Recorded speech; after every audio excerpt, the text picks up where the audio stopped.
Who knows? You always lie when you tell your story.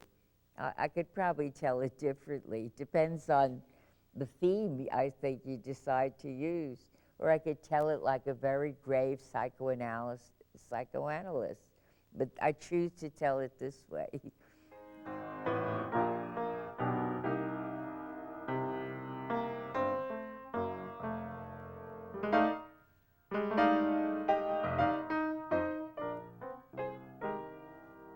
I can say what my mother said. When I told her I was majoring in philosophy, she says, all right, say something in philosophy.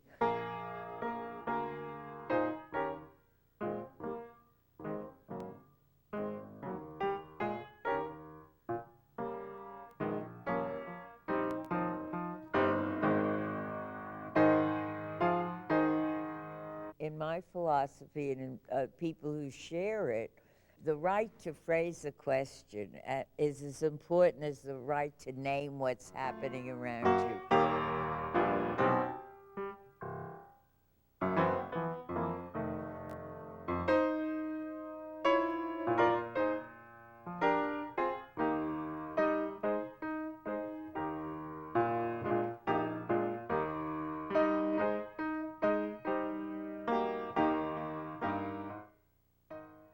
So what I would like from you tonight anyway is a piece of paper telling me who you are, what your field is, or major, or concentration. I took the aesthetics and education class because I was totally oblivious to the field. And actually, the funny thing about it was I didn't know who Maxine Greene was at the time. Whether you're a master's candidate or a doctoral candidate. The first class, I was blown away, and afterwards I said to a friend of mine, I said, this professor's unbelievable. And she's like, of course she is, she's Maxine Greene. I took a seminar with her in early December that was transformative for me. Whether you've ever had philosophy, I'm not making that a prerequisite, as you know. She teaches me something else that I'm not learning from other classes. There seems to be there's other ways of doing it. Or whether you've ever had a course in aesthetics. She must have taken big chances early on to break the ice so that teachers like myself and others who are my age kind of paved the roads for us so it was easier. Or whether you've ever had a course in the psychology of art. Ever since then, I can't look at a collection of philosophical works on education and not find her name.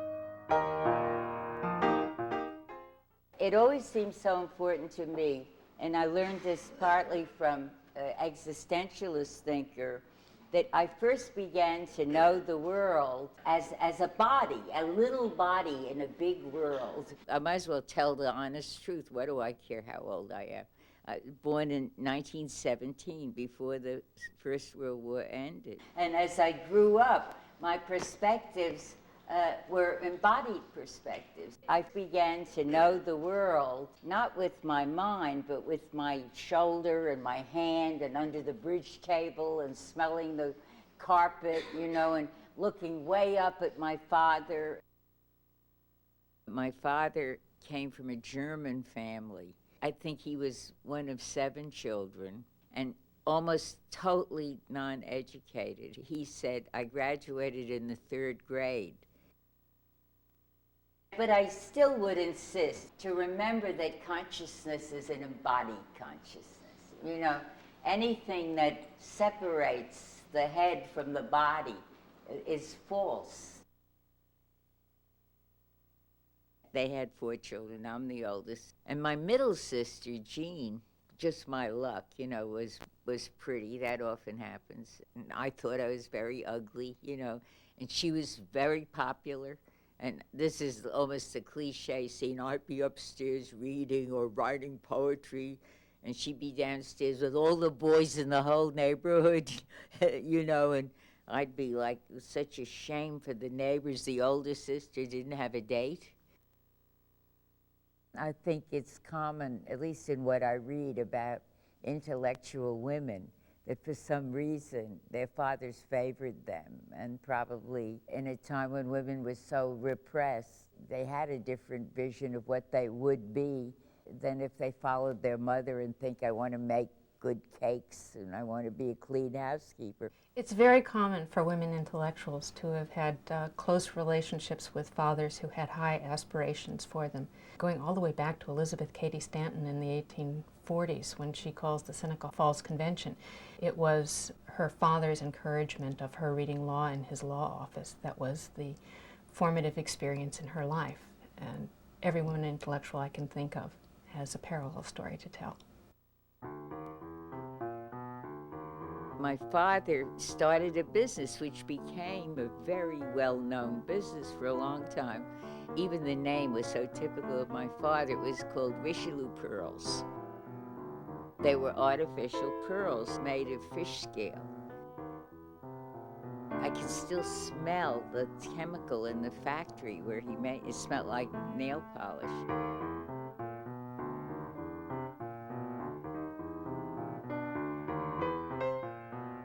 The thing is, I think my father was more than a little disturbed, and I didn't know that, but I adored him, and he obviously favored me over my brother. I think he probably thought he'd be threatened by a son or something like that. He would take me for long walks and come out with a lot of platitudes, like every time you exercise your will, you strengthen it.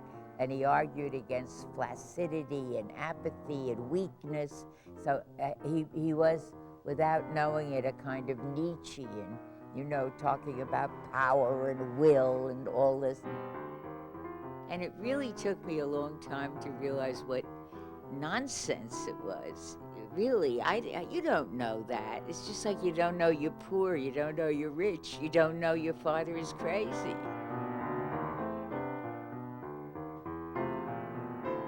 He married my mother, who was his secretary. She was pretty and small. She was 14 years younger than he, and she came for a German from the most disgraceful background because her family was Hungarian, and Germans look at Hungarians with total contempt.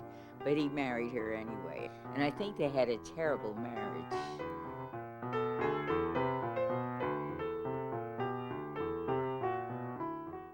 When I read some of the feminist stuff now that I knew nothing of when I was growing up, I realize now how I looked at the world through the eyes of male writers.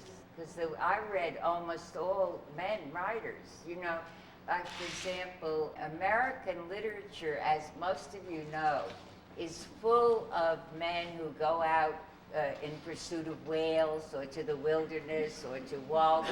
They very seldom take women with them. You know, there's no woman in Moby Dick.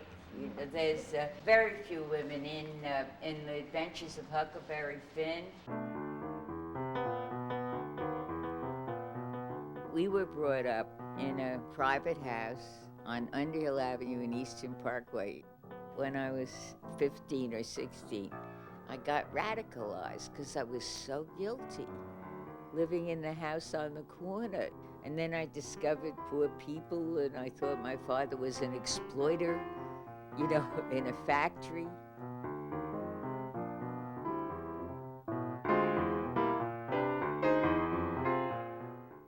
The reason I read literature as I do, and the reason it's so very important to me, and I hope to others, is because it poses the questions. It never answers them, it poses the question. I'll read psychology for answers, you know. I'll read novels for the questions, and I think the questions are more important. And it's also why quite a few existential writers have been novelists or playwrights, like Sartre, you know, or Kierkegaard wrote little short stories or anecdotes or aphorisms like Nietzsche. So there was a big thing for me. I realized philosophy was not just a dreary set of propositions. It seems to me that that philosophy and literature ought to be together, because I think the big philosophic questions, you know, what is meaning, what is the point of life, what is fairness, what is kindness, what is our fate, and so on. I think those are the questions that come from reading novels, not so much from philosophers. Then you go to philosophy and look for the ways philosophers have thought about meaning, have thought about questions like that. Anybody? Existentialists were interested in looking at the particularities of an existence and the situatedness of human life and of one's being in the world, and how one makes one's world through choosing, through acting. I think it was the second book I wrote. It was called Existential Encounters for Teachers. There was selections from Kierkegaard and Sartre, and then after each one I would follow with some commentary. And I think now it was one of the first of those books in education.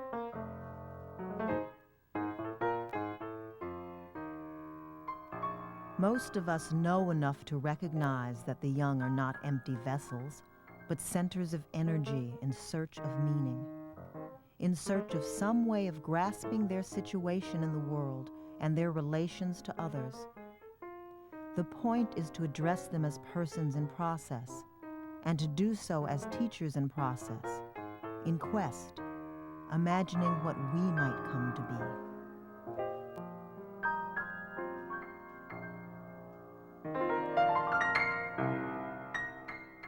Clearly, existentialism spoke to Maxine because she was confronted very early in life with the limits of her own situation as a girl, as a Jewish girl, and even from her point of view as a middle-class Jewish girl, because she did not want the confines of middle-class bourgeois life. I think from her very early days, she was about making decisions to reinvent herself. You know, the family dramas are awful.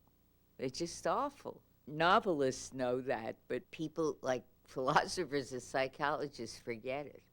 They think the family is terrific. Human relationship, it could be murderous.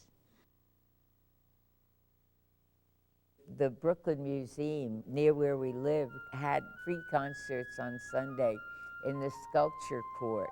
And to me, that was, I don't know, an enormous breakthrough that I could go there, and I sort of chose those people who went there as my community, and they weren't like my family. I guess that was the important thing. They weren't like my family. We were brought up with this like anti-Semitism. My mother's family, the women, they were really vital, you know, warm people. And my father's family was, you know, you have to be refined. And if he would go to Brownsville or see a kosher sign or something, he would be so embarrassed. It was Jewish self-hate. It was amazing. So I have to say we were brought up sort of stumbling through all these prejudices and conflicts. Mostly I wanted to be a writer. And I wanted to publish a novel before I was 20. I never published a novel, but I was writing. And I thought, how can a Brooklyn girl like me possibly be a writer? But that's what I wanted to be. Being born in Brooklyn was a heavy burden for many people who were born in Brooklyn. Alfred Kazin became a pretty good writer, and he was born in Brooklyn. But there was always this sense of Manhattan as being a demanding elite place that was hard to get to. And I remember when I was a kid, and some of you may remember that too, especially if you were ambitious girls, like I guess I was, you know. And when my mother and father would have company, The women would talk, and I thought all they were talking about was clothes and charge accounts and shoes, you know, and children. And I didn't care about that. So I would always sneak into where the men were, because whatever they were talking about would be public and important, you know. And I learned that from what I read. I wasn't born thinking that. I made that distinction. When I think back, I mean, I was so mad at her most of my life, but because, you know, your bourgeois mother and get married and get dressed right and all that. But I think all that energy got deflected into buying, you know, consumerism and playing bridge and going on cruises and yelling at my father. And very much of the time then we had Fräuleins, so she didn't take care of us.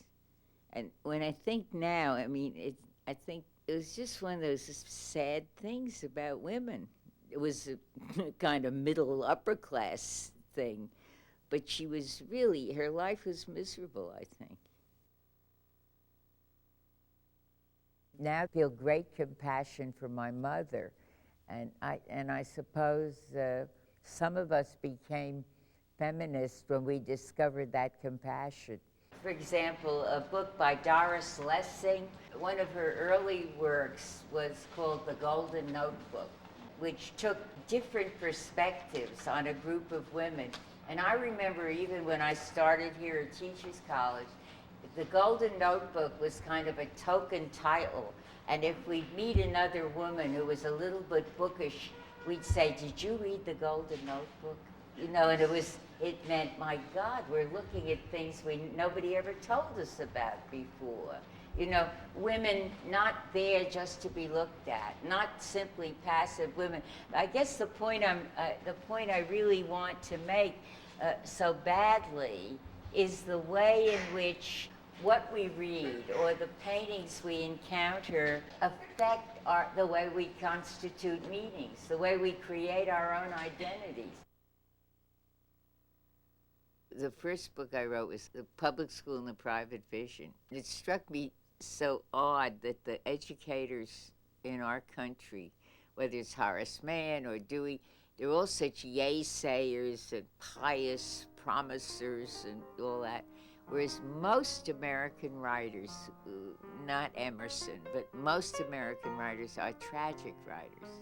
You know, and they saw the darkness, like Hawthorne wrote about the locomotive in the garden. As soon as the locomotive came, all that hope for the heavenly city and the new world was dashed, you know, by whatever you want to call it, capitalism, industry. I get very impatient with people who don't see the problematic, the complexity.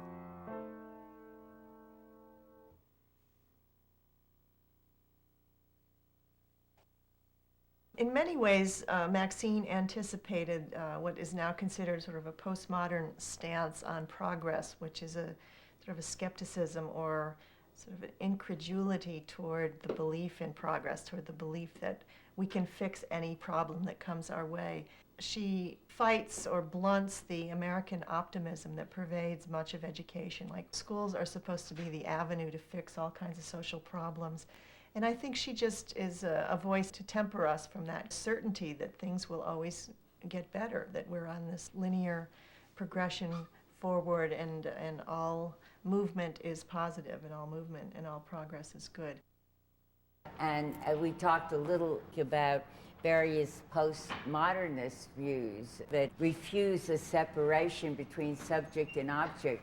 In other words, I'm interested in aesthetics and aesthetic education because I'm interested in what happens between you or me and the wall where the Monet hangs. I don't look for the secret of what happens in the work or in the perceiver, in myself. I believe that one wants to pay attention to the encounter. The work of art only becomes a work of art when you experience it in a certain way. Now, some of you won't agree with this. Some of you... A new pedagogy is obviously required. one that will free persons to understand the ways in which each of them reaches out from his or her location to constitute a common continent, a common world. It might well be called a democratic pedagogy, since the object is to empower persons to enact democracy. To act upon democratic values, I believe, is to be responsive to consciously incarnated principles of freedom, justice, and regard for others.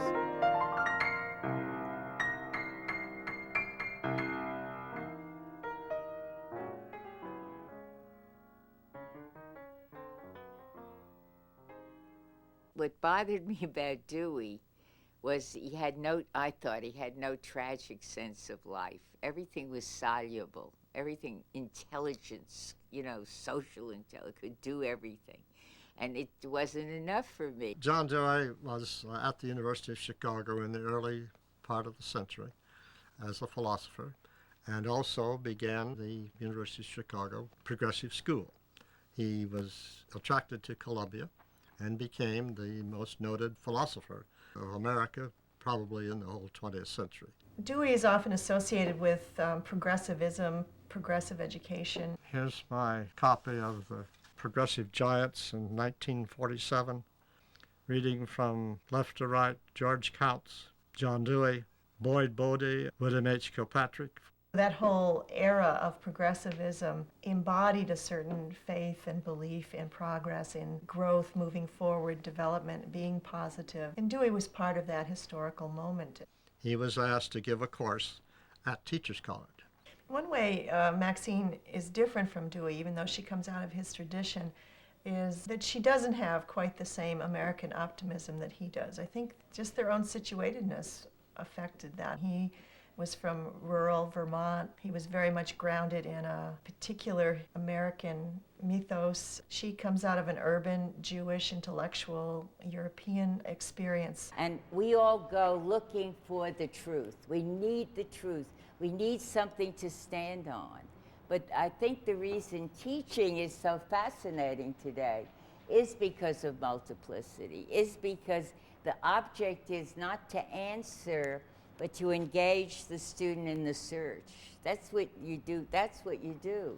And to empower the child to search for meaning, not to give him the meaning. She had the courage to put doubt in teachers' minds and move away from the incredible optimism that pervaded American education at the time. So many of the educators I knew suppressed all that, maybe because they were religious, or maybe it isn't polite to talk about tragedy, or maybe if you talk about tragedy, you can't be optimistic enough to be an educator. For me, you somehow have to come to terms with the unpredictable, with the uncontrollable, even as you're talking about education as increasing your control over your life. It's an existential reality that I think so many educators refuse. It's called the human condition. First, we were all sent to the same private school because my father wanted us to assimilate, and it was an Episcopal school. So even today I know Episcopal hymns better than anything else, But then he couldn't afford to send all of us, so the principal agreed to take me on free because she had no Jews there. To graduate, I remember her calling me in because I was winning all the prizes, and she'd say, the principal said, "It's such a shame you're Jewish." She said, "I could get you a scholarship to Mount Holyoke." And I apologized. That's typical of the way we were. And you never fought back. That was the weird part about it.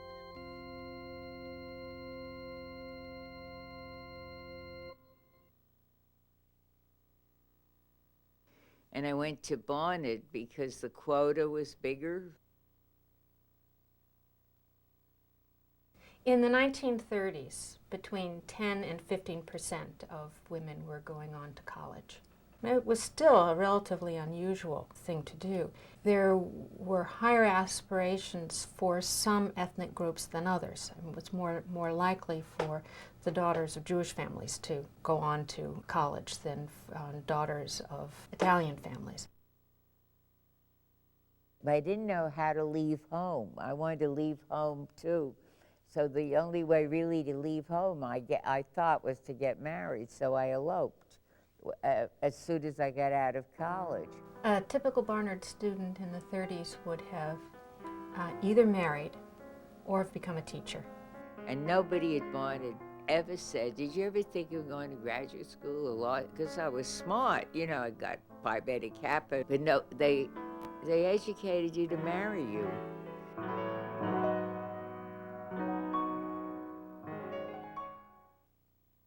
I desire to be nudged into a kind of wide awakeness. What I'm most afraid of in the world is numbness, is not feeling anything, you know, or what Dewey called the anesthetic, which is opposed to the aesthetic.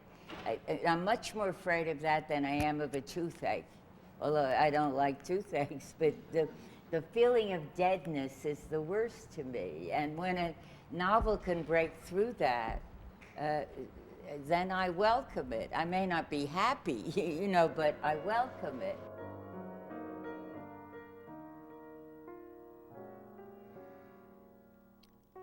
Learning involves a futuring, a going beyond. Teachers who themselves are submerged, who feel in some sense finished, like the desks before them or the chalkboards behind, can hardly move students to critical questioning or to learning how to learn. It ought to be possible to bring teachers in touch with their own landscapes. Then learning may become a process of the eye meeting the eye.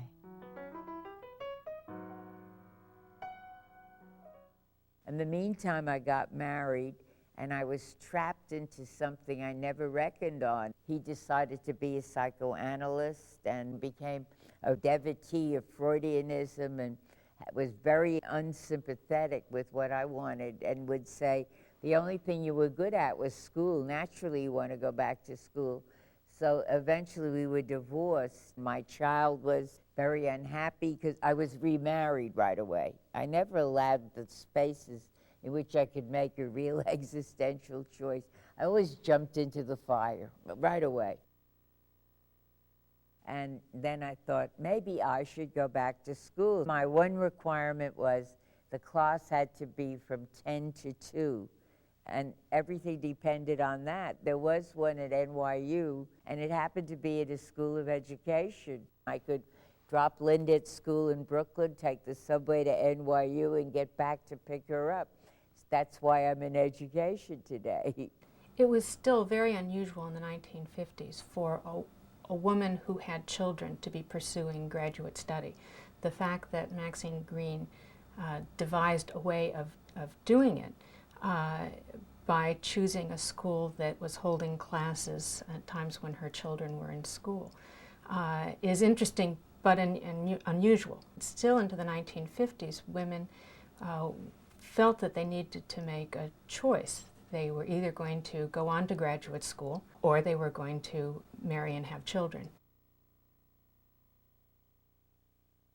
For a long time, when I read Sartre, I used to feel that he was my doppelganger, like he was my double. That I'd read his notion of freedom and his notion of choosing yourself as indispensable. It was a great awakening for me. Some things are unavoidable, and in existential, you say there's a facticity, like I'm a woman, I'm a certain age, I can't suddenly become a surfer. You know, that's a fact. But there are a lot of things, you know, I can do. I'm sort of horrified at the way people lock themselves in more than they have to, I think, you know, in a consumer society and all that. So when I guess when I say options, I mean alternative pathways where you can make choices. What Sartre was interested in, among many things, was the way we're torn between necessity and possibility. You know, there are limits to what I can do, limits to what I can be, but I choose the possible against the limit. And that's very interesting in science, because freedom is not limitless. I can't be any damn thing I want to be. But at the same time, I can't settle in and say, oh, what the hell, I was born in Brooklyn of middle-class parents who wanted me to be married and rich, and what do you expect of me? I can't say that. Part of my life story is a lot of women's life stories. I got caught in these frames. All my life, I've had that tension between being fixed or conditioned and striking out for something that was mine. It explains why I'm interested in existential thinking and choosing and the absurd and the silences.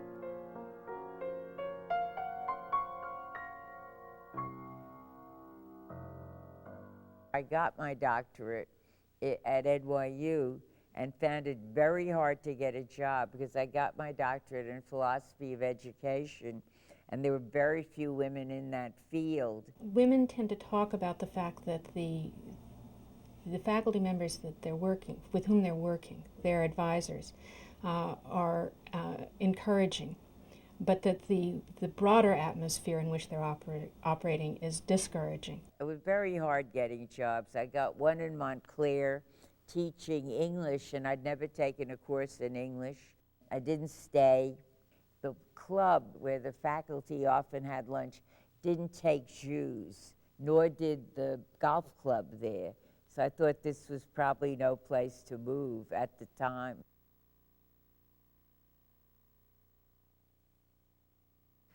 So then I guess I got back to NYU. They got a new head of the philosophy department who told me I was too literary, meaning I was too female. So I got bumped into an English department.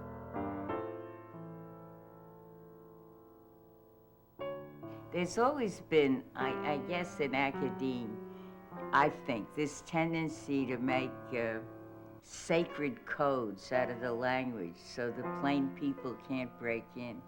So, you know, so you maintain a little private world of academia. And I think a lot of the philosophers, and I wanted to have a language that talked to people. And I think they don't. So that means you're a woman, you're too literary, and you're soft. So I think part of it was that. I think it comes together, the woman, the soft, and a non-rational. Very old idea.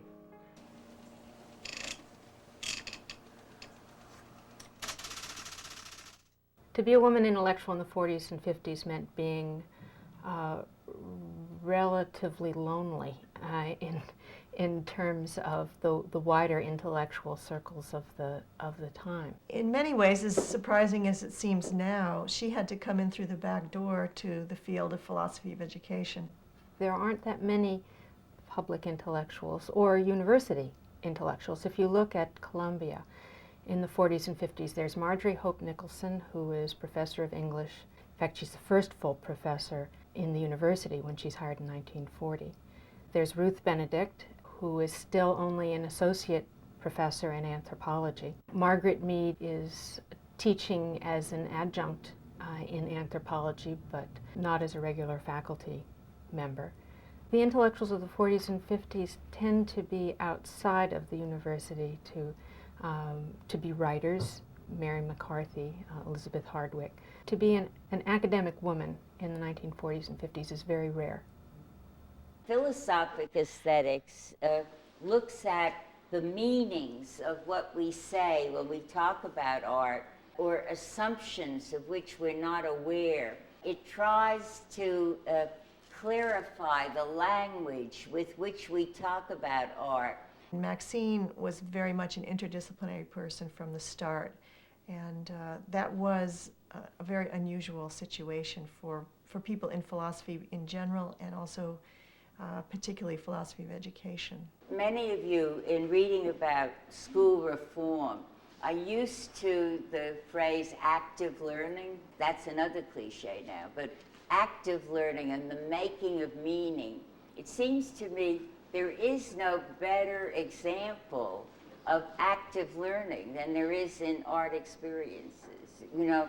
Today we wouldn't really think twice about having a novel in a philosophy class, but when Maxine did it, it really was an anomaly. To me, to give art a greater centrality in the classroom, to give imagination a greater centrality, is to introduce into the classroom that image of active interpretation. It's a rejection of a merely passive taking in.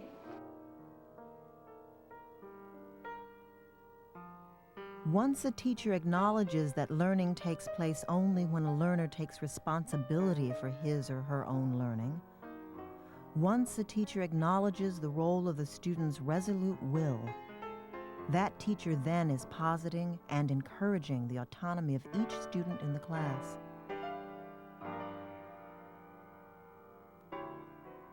I am suggesting that only a teacher who is present to her or himself, who has achieved some personal autonomy, can take the risks required to move others to choose themselves.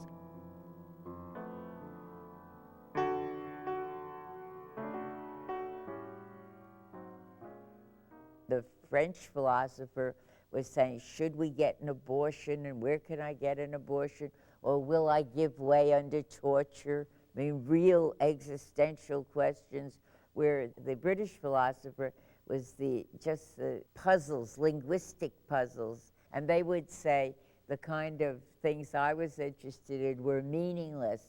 And I remember one of the first papers I wrote was called The Meaning of Meaninglessness, because I was interested in all those insoluble, impossible questions, you know, not the logical ones and the neat analytic ones. The majority of people in philosophy education were not coming out of a continental philosophic frame, particularly existentialism, and Maxine was in many ways a solitary figure in this area, particularly in the 60s in the early 70s when the field was dominated by Anglo-analytics. When I went back to school and I wrote a paper for my philosophy teacher, and I called it, I wouldn't do that now, I called it Philosopher as Man. And what I meant was, he wasn't just an abstract head, that he was a situated human being with flaws and location and perspective. And that's what I believe now, and many people believe that now, but not then. And he wouldn't accept it. He absolutely wouldn't accept it.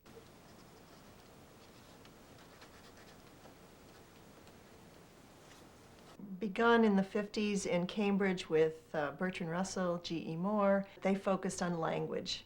They were called language philosophers. For analytic philosophers, one had to be neutral. One did not allow politics to influence your philosophy. And of course, for Marxists or critical theorists, it was quite the reverse. You could not help having politics influence your philosophy. I could not objectify or separate my subjectivity from what I was perceiving. I could not separate my feeling, imagining, wondering consciousness from the cognitive work assigned for me to do, nor could I bracket out my biography and my experiences of embeddedness in an untidy, intersubjective world. Only now. I think the key people in the field at the time just really didn't understand what she did, and it was just a paradigm that they had no relationship to, and deep down didn't think it was very good. But you know, it's very hard for me to separate thinking from action. You know, put them together. I mean, we're very likely to do that because of Descartes, because of so many philosophers who split, you know, body and mind, and who thought of the mind as a ghost in a machine, you know. But it's very hard for me to, you know, to say, well, I meant something different, even though I betrayed my friend. I think existentialists would not separate them. Well, he's.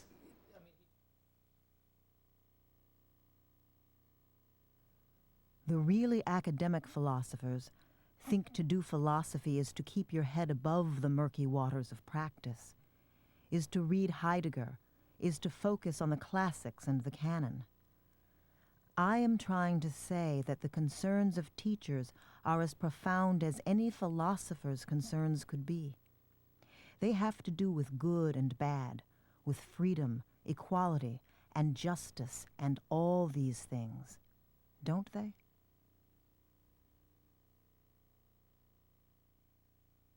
To my great surprise, I think in whenever it was, 65 or 6, I was suddenly elected president of the Philosophy of Ed Society. And that's scary. I was still scared, though.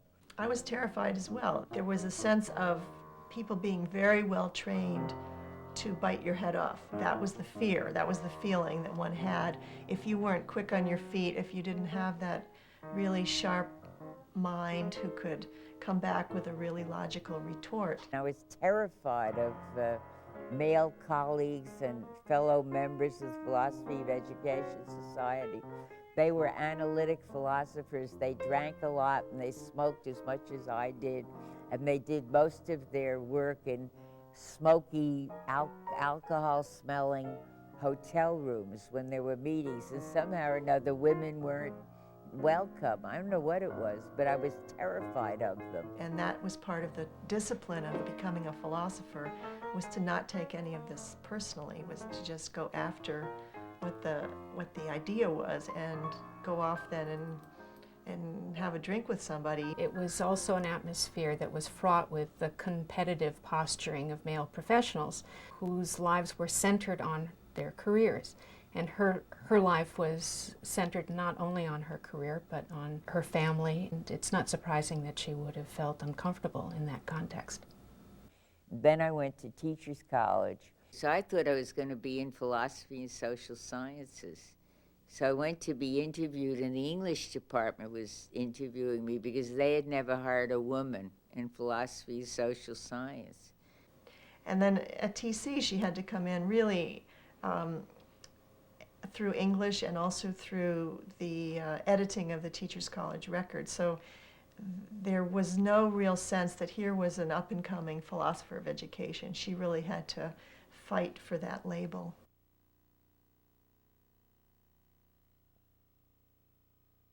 When they asked me to go up to be interviewed, very symbolically, the interview was in the men's faculty club, and I had to wait in the ladies' room before they came because you weren't allowed to go in the main room. It is important for me, for example, to summon up the ways in which I was demeaned in my early days of college teaching by being told I was too literary to do philosophy. That is true. That seemed to mean that I was thought ill-equipped to do the sort of detached and rigorous analysis of language games and arguments that for a long time dominated the academic world. I could not object.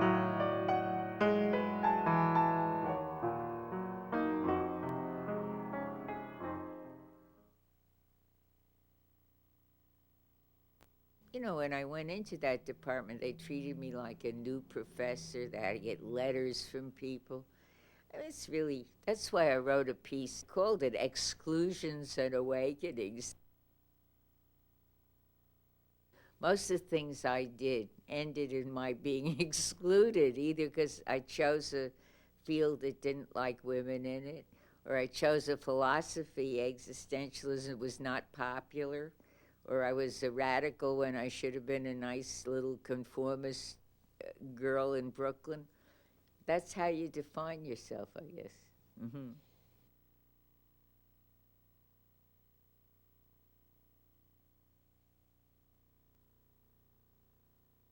So what they gave me was editor of the record and English job. But I was allowed along with Pat Graham, who became very well known. She was dean at Harvard. She's president of the Spencer Foundation. She was at Barnard then, and she and I were both allowed to teach one course in philosophy and social science department and to attend their meetings. And we used to bother them. They used to have dinners. We always went, you know, and they passed us the cigars. And it was such crap, really. So it took 6, 7 years before I got into the department. And I got into the department because Donna Shalala, who's now in the government, you know, came trailing clouds of grants, big grants, and they couldn't say no. And she was a woman. So they took me. You know, but it was really ridiculous.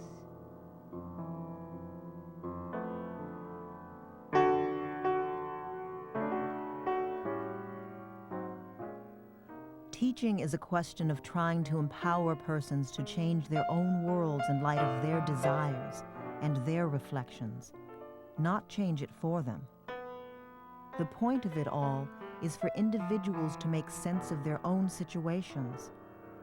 If teachers come and tell me I saved their souls, I think I failed.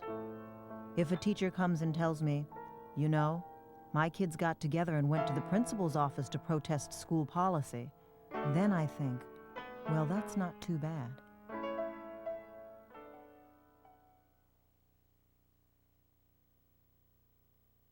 Part of it is being Jewish in a very Protestant world and being ashamed of being Jewish and not wanting to be Jewish like people with accents or extravagant dressers. Part of it is being in an alien world in a funny way and playing cautiously. It's part of it, and not being free enough to say the hell with it. Later I was, you know, when I went to Teachers College, and Teachers College was so Protestant when I went there. Larry Kremen, I think he was the 3rd Jewish professor hired there. Columbia and Teachers College were known, you know, like Lionel Trilling and Meyer Shapiro never could get tenure, and they were great, great minds.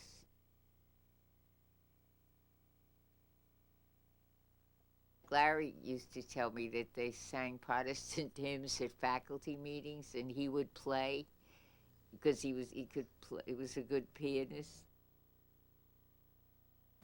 It was very unusual to be a Jew on the faculty at Columbia in the 1950s and 60s still. This was a very Protestant institution.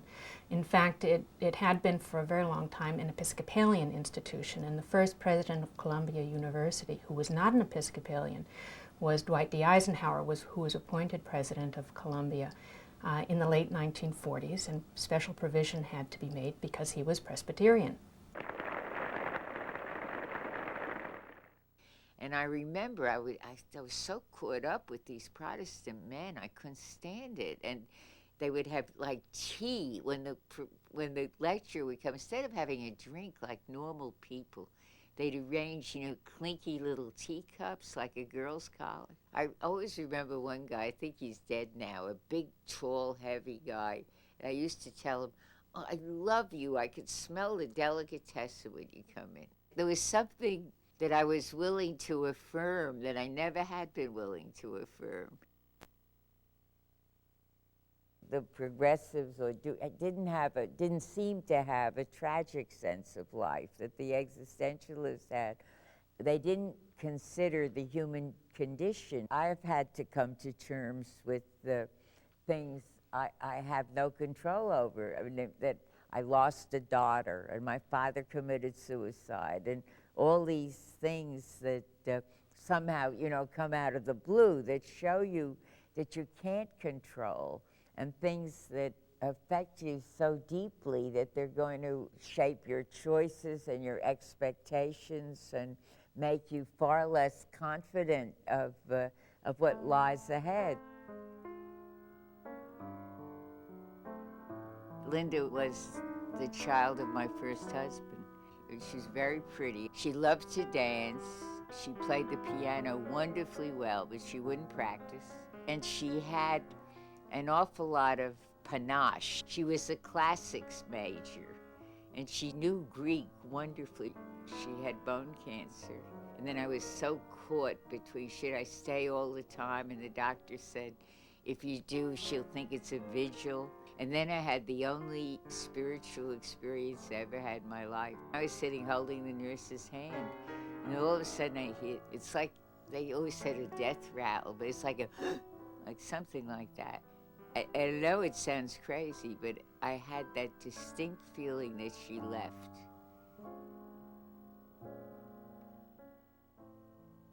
So I guess it's still important to me to be aware of ourselves as mortal, as existentialists say, to live to our own mortality.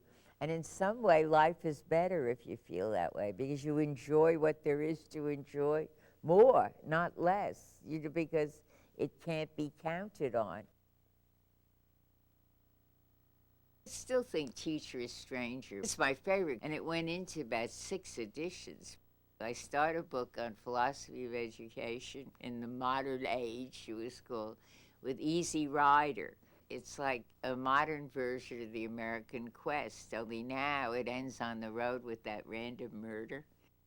My heart still belongs to the 60s, I think. I was a little old. I wished I was younger in the 60s.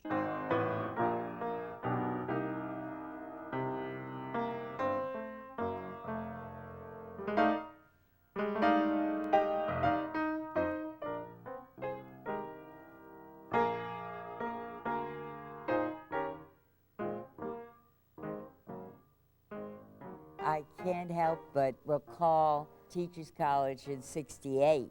Teachers College, after the Columbia bust, or after what happened at Columbia, we had meetings at Teachers College after the police had been at Columbia, and I remember the sound of guitars in the hall and posters and people moving. Those to me were the good days.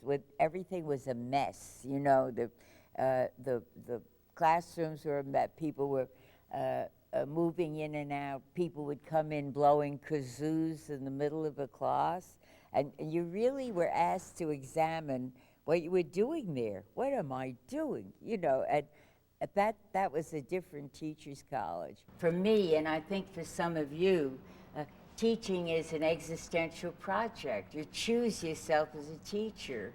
Education to me became a kind of emancipatory thing.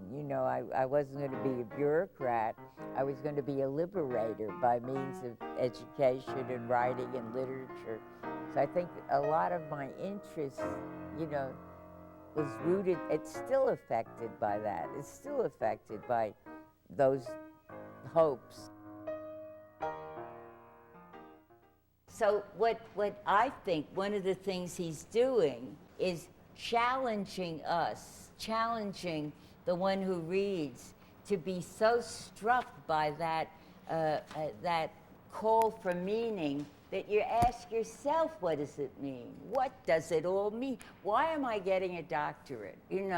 So I stand in the desert with my diploma and everybody admires me.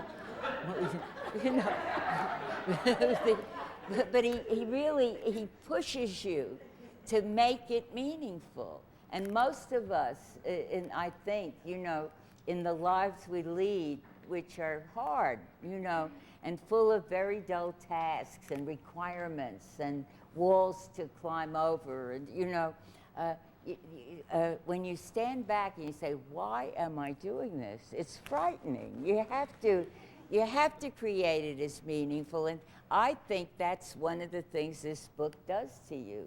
I may be, doesn't anybody else see it that way? That sort of cold bath of what it is to be alive, whether you ever I talk about freedom at the same time as time has gone on. I think certainly as I've thought about it more, I know that freedom can't be associated with autonomy. The next thing to talk about is how all this relates to our being together, how it relates to our creating community. Each of us seeking meaning, each of us at the same time knowing that even though each search is our own search, we can't be alone. We can't be alone. We have to be with others. We have to be a member. And how do we do that and retain our authenticity? One of the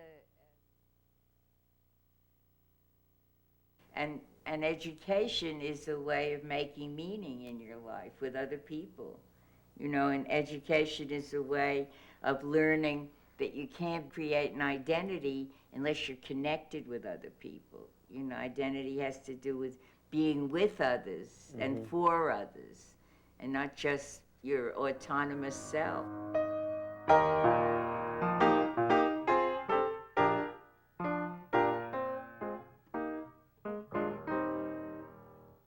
As I wrote in many of my books, I still feel I am not yet. You know, I am what I am not yet.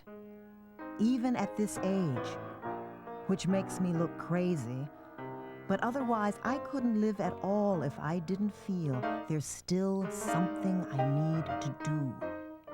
Inside myself, I'm still not done.